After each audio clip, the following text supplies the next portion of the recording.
The medical bay doors of Celestial Gateway Station hissed open, revealing a pristine white reception area staffed by a mix of human and alien medical personnel. Medical Officer Dominic Reynolds stepped through, wincing as pain shot through his lower back and left leg. 3 days of being trapped under fallen debris during the shuttle accident had left him with severe muscle trauma that the station's regular medical staff couldn't properly address. Medical Officer Reynolds, a human nurse approached, datapad in hand.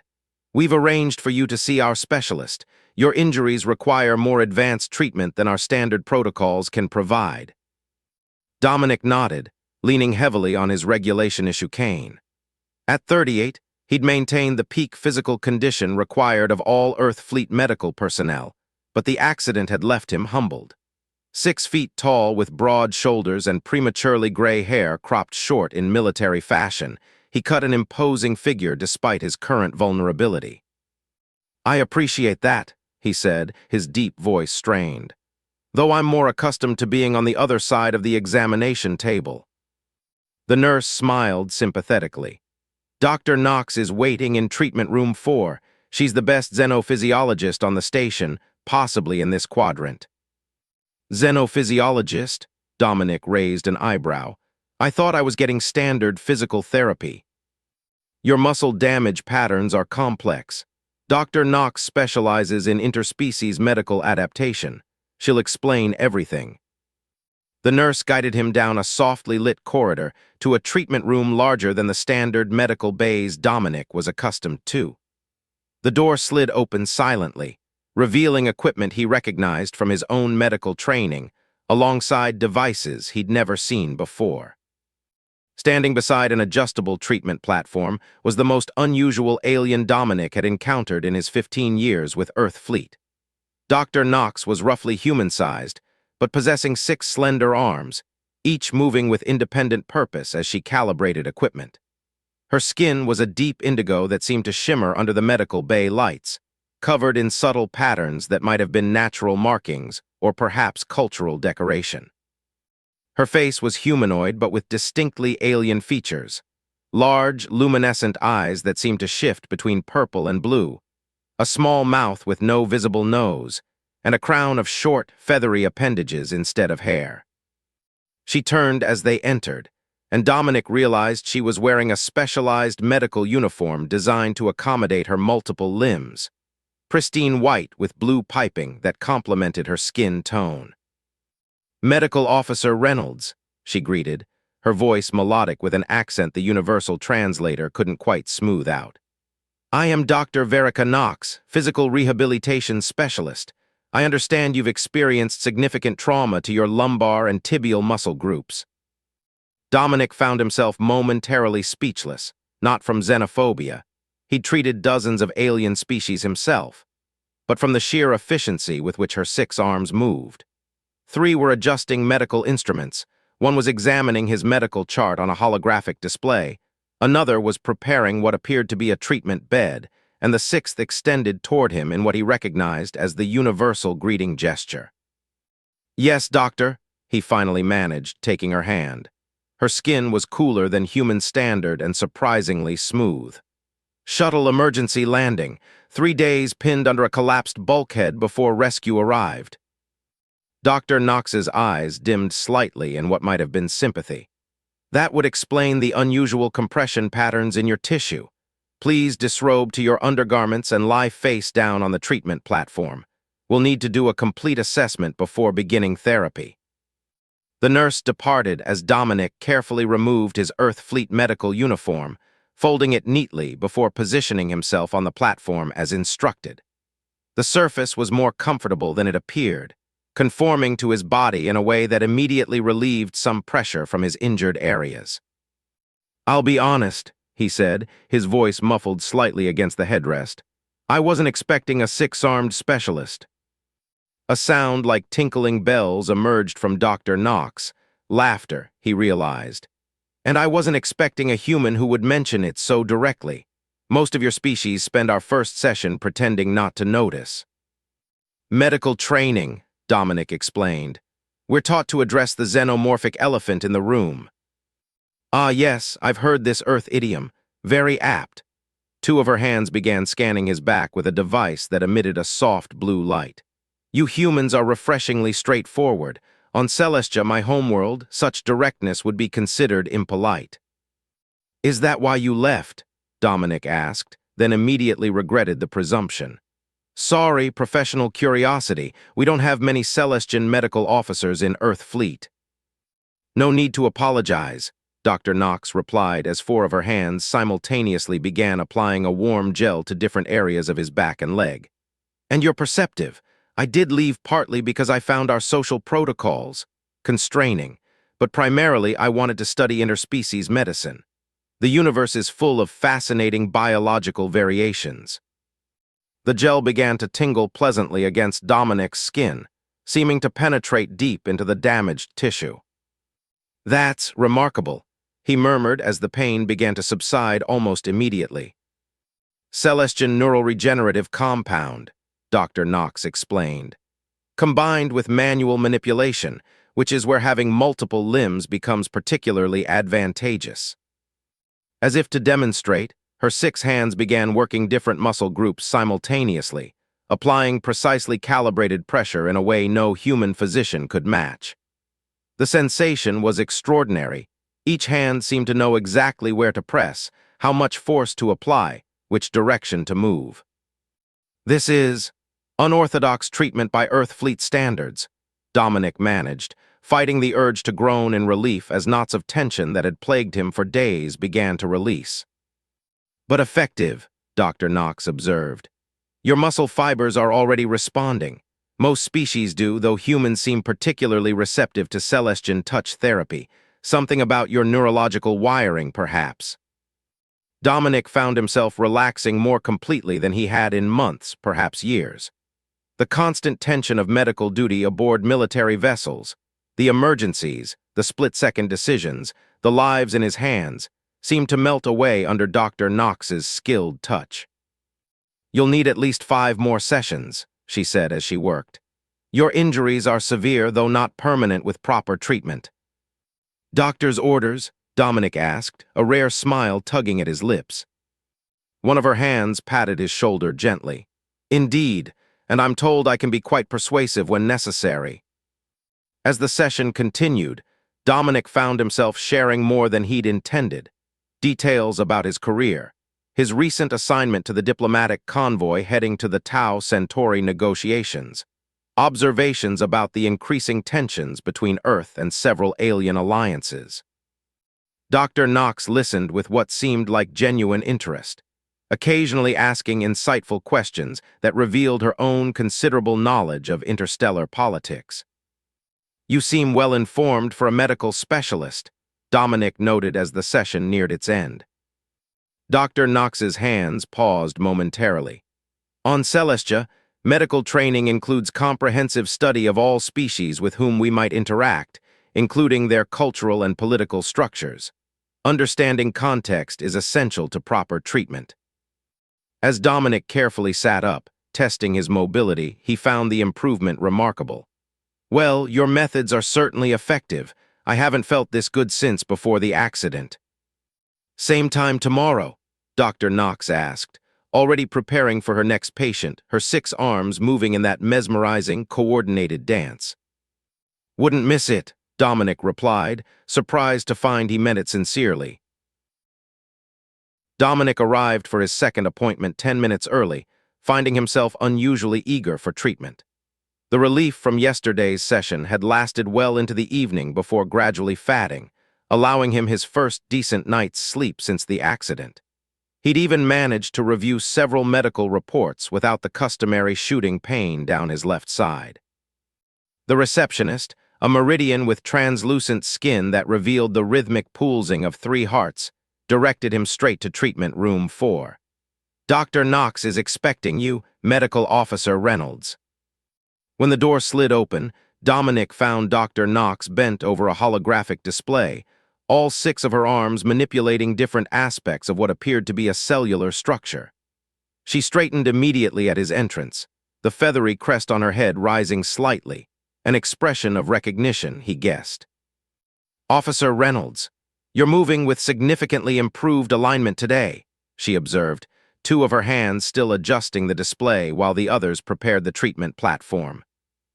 "Your miracle treatment deserves the credit," Dominic replied, setting his cane against the wall. Though I woke with an unusual tingling sensation across my shoulder blades, almost like pins and needles but deeper. Dr. Knox's luminescent eyes narrowed slightly. That wasn't an expected outcome. Two of her hands gestured toward the platform while another reached for a scanner. "Please disrobe and lie face down. I'd like to examine this tingling more thoroughly." As Dominic settled onto the platform, he noticed new equipment had been added to the room, more sophisticated scanning apparatus, and what appeared to be a molecular separator. "Upgrading your facilities, doctor." "Additional diagnostic tools," she replied, her tone carefully neutral. "Station administration finally approved my equipment requests." Four of her hands began working across his back, each focusing on a different area with methodical precision. The fifth held a scanner that emitted a soft humming sound, while the sixth manipulated a holographic display that showed his muscular and nervous systems in remarkable detail. "How long have you been stationed here?" Dominic asked, partly from curiosity and partly to distract himself from the intensity of her touch, which seemed to affect him in ways that went beyond mere medical treatment. 3 Earth years, Dr. Knox replied, her attention focused on the scanner readings.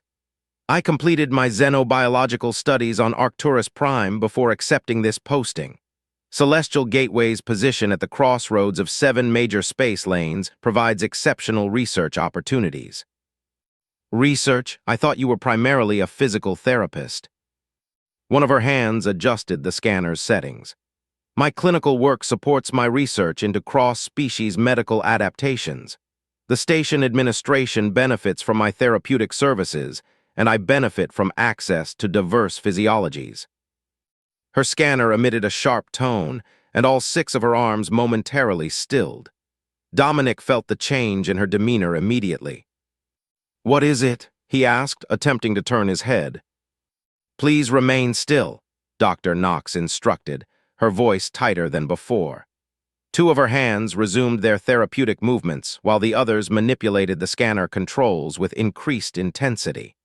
"I'm detecting anomalous particulate matter in your circulatory system, concentrated near your trapezius muscle group." A chill that had nothing to do with the room's temperature ran down Dominic's spine. "Infection." "No," Dr. Knox adjusted the resolution on her scanner. "These appear to be synthetic nanites, extremely sophisticated ones. They're not matching any medical protocol in my database." Dominic's medical training kicked in, analyzing possibilities. Could they be remnants from previous treatments? I received standard regenerative therapy after the shuttle accident. "Earthfleet medical nanites have distinctive signatures and programming parameters," she replied, two hands still working the scanner while another made notes on a datapad. "These are different, more adaptable, and they appear to be collecting cellular samples." The implications hit Dominic immediately. As the medical officer assigned to the diplomatic convoy heading to the Tau Centauri negotiations, he had access to classified biological information on key diplomatic personnel, including biodefense countermeasures. "How extensive is the infiltration?" he asked, his voice dropping to a near whisper despite the room's privacy shields. Dr. Knox's movements became more precise, her multiple arms working with increased coordination. "The nanites appear concentrated in your upper back and brain stem regions, with smaller clusters migrating through your lymphatic system. Based on their distribution pattern, I estimate they've been present for approximately 72 hours. "Since the shuttle accident," Dominic concluded grimly. "That would be my assessment as well." One of her hands rested briefly on his shoulder, a gesture of reassurance that felt surprisingly intimate. "I need to extract several for analysis before we can determine their exact function and origin." Dominic nodded against the headrest. "Do what you need to do." Dr. Knox moved to a cabinet, returning with equipment that Dominic recognized as a targeted extraction system. As her hands prepared the instruments, Dominic noticed a subtle change in her demeanor, a sharpened focus, an intensity that seemed almost military in its precision. "You've done this before," he observed quietly. "Extracted unauthorized technology from patients." Her hands paused fractionally before resuming their preparations. "My research involves many specialized procedures." "That's not an answer, doctor." Two of her hands applied a localized anesthetic to his upper back, while the others positioned the extraction equipment. "Let's just say this isn't the first time I've encountered unauthorized surveillance technology." The extraction process was uncomfortable despite the anesthetic, a burning sensation radiating from the points where Dr. Knox carefully removed clusters of nanites. Dominic gritted his teeth, focusing on maintaining steady breathing. "Almost complete," she assured him, all 6 hands working in perfect coordination. The primary cluster was more extensive than initially appeared. As she worked, the treatment room's communication panel chimed. "Dr. Knox," came the receptionist's voice, "Admiral Thornton is requesting Officer Reynolds' report to command deck immediately upon completion of his treatment. Priority Alpha." Dominic and Dr. Knox exchanged glances. "Acknowledged," she responded, then lowered her voice. "Admiral Thornton arrived with the diplomatic convoy yesterday. His presence here is unexpected." "As are unauthorized nanites in my system," Dominic replied grimly. "Probably not a coincidence." Dr. Knox completed the extraction, carefully depositing the nanite clusters into a containment field. "I need time to analyze these properly," she said, 2 hands already beginning to close the microscopic extraction points, while another applied a regenerative compound. Whatever information they were gathering, it seems likely Admiral Thornton's arrival may have accelerated their timeline. Dominic sat up cautiously, testing his mobility.